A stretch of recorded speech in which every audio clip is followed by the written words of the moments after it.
মানুষের সবচেয়ে বড় পিছুটান হলো মায়া। এ জগতে খুব কম মানুষই আছে যারা মায়া অতিক্রম করতে পারে। কষ্টের জন্য নিজেকে শেষ করে দিও না, বেঁচে থাকলে সুখের দেখা পাবেই। পিছনে ফিরে তাকানো হলো আবেগ, সামনে এগিয়ে যাওয়া হচ্ছে বাস্তবতা। জীবন অনেকটা নদীর জলের মতো, কখনো থেমে থাকে না কারোর জন্য, শুধু বাধা পেলে রাস্তা বদলায়। জীবন কি অদ্ভুত, তাই না? সারা জীবন লড়াই করে বাঁচতে হয় একদিন মরার জন্য। প্রিয় মানুষটা অনলাইনে দেখেও তাকে কোনো কল বা মেসেজ না দিয়ে থাকাটা সত্যি খুব কষ্টের। মনোবিজ্ঞান বলে, যদি সময়ের মাঝে ভুল বোঝাবুঝি দূর করা না যায়, তবে তারা চিরদিনের দূরত্ব তৈরি করবে। হার মেনে নেওয়ার নাম জীবন নয়, এ সমাজে লড়াই করে বেঁচে থাকার নামই হলো জীবন। আপনি যখন প্রিয় হবেন, অন্যের নিন্দা আপনাকে শোনাবে। আপনি যখন অপ্রিয় হবেন, আপনার নিন্দা অন্যকে শোনাবে। এটাই বাস্তব। তার জন্য কেঁদে লাভ কি, যে কিনা আপনার হাসিটাকেই মেরে ফেলেছে? অন্ধকারকে অভিশাপ দেওয়ার চেয়ে একটু মোমবাতি জ্বালানো ভালো। মানুষ বিখ্যাত অথবা কুখ্যাত ব্যক্তিদের মনে রাখে, কিন্তু যারা মাঝখানে থাকে মানুষ তাদের মনে রাখে না। পুরুষের সবচেয়ে বড় পরিচয় হলো ইনকাম। তোমার খুব আপন মানুষেরাই তোমার পিছে পিছে বদনাম করে, তা তুমি কখনো জানবে না। কিছু বন্ধু আসলে বন্ধু নয়, তারা পরিবার। কষ্ট পেলেই কি ভালোবাসা হারিয়ে যায়? কখনোই না। যে ভালোবাসতে জানে সে হাজার কষ্টের মধ্যেও ভালোবাসতে পারে। বিদায় জিনিসটা কষ্টকর, হোক সেটা ক্ষণিকের কিংবা চিরতরে। ক্ষমা হলো ভালোবাসার সবচেয়ে বড় রূপ, যার প্রতিদান হিসেবে আপনি পাবেন হাজারো ভালোবাসা। আমি স্বপ্নকে হারিয়ে যেতে দেখেছি, কাছের মানুষকে দূরে সরে যেতে দেখেছি। সবাই বলে ভালোবাসা হাসতে শেখায়। আমি সেই ভালোবাসাকে গভীর রাতে একাকী কাঁদতে দেখেছি। সকলের ওই দুটো চোখ আছে, তবে সবার দৃষ্টিভঙ্গি এক নয়। সৎ পথে বাধাগ্রস্ত হবেন বেশি। আজকাল অসৎ পথটাই অনেক সহজ আর প্রশস্ত। কেউ একবার মন থেকে উঠে গেলে তাকে কোনোভাবেই আর আপনার ভালো লাগবে না, পরে সে যতই খোঁজ খবর নেক না কেন। কখনো কাউকে কথা বলার জন্য বারবার অনুরোধ করার দরকার নেই, কারণ যার কাছে তোমার সত্যিকারের মূল্য থাকবে সে হাজার ব্যস্ততার মাঝেও তোমাকে সময় দিবে। যে মেয়েটি আপনার সামনে বারবার গিয়ে ওড়না ঠিক করবে, মনে করবেন সে মেয়েটির ভিতরটা অনেক সরল। যে মেয়েটি আপনার সাথে দেখা করার সময় দেরি করে আসবে, মনে করবেন সে আপনার কাছে নিজেকে গুছিয়ে পরিবেশন করতে চায়। যে মেয়েটি আপনি কথা বললে অন্যদিকে তাকিয়ে উত্তর করে, মনে করবেন সেই মেয়েটি আপনাকে লজ্জা পায়।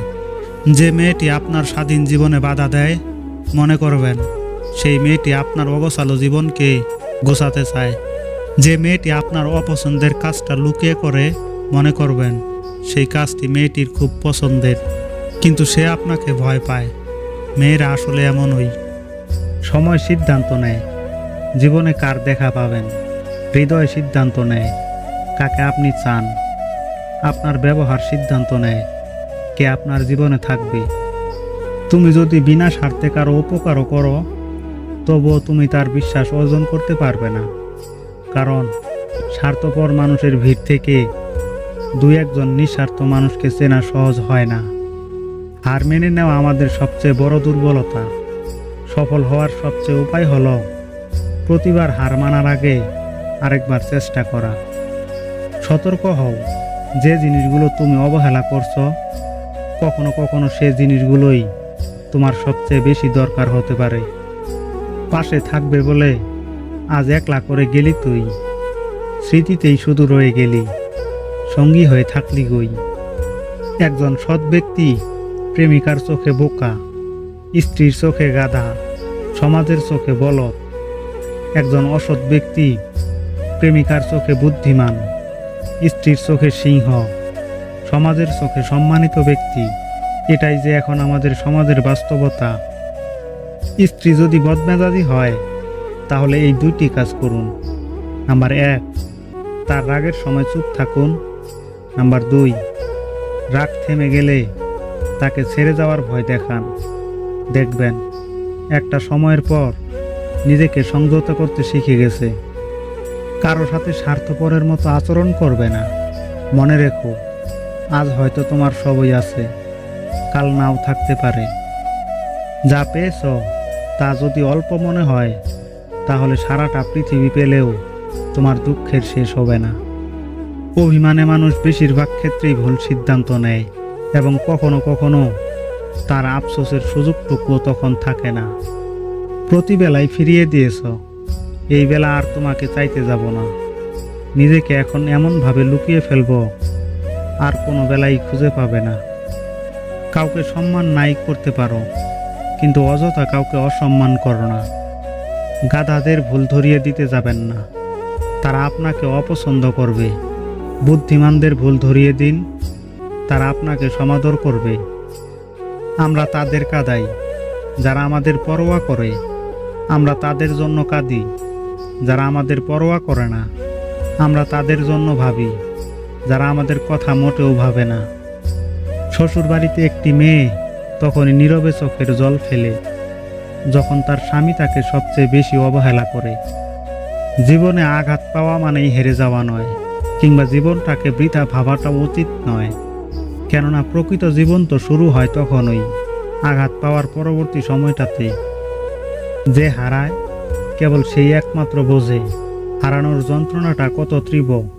সেই জানে প্রিয়জনের শূন্যতা কতটা পোড়ায় ভিতরে ভিতরে। সে বুঝে বেঁচে থাকা গেলেও ভালো থাকা যায় না, ভুলে থাকা গেলেও ভুলে যাওয়া যায় না। খুশিটা যদি টাকাতেই থাকতো, তাহলে গরিব মানুষ কখনো হাসতো না।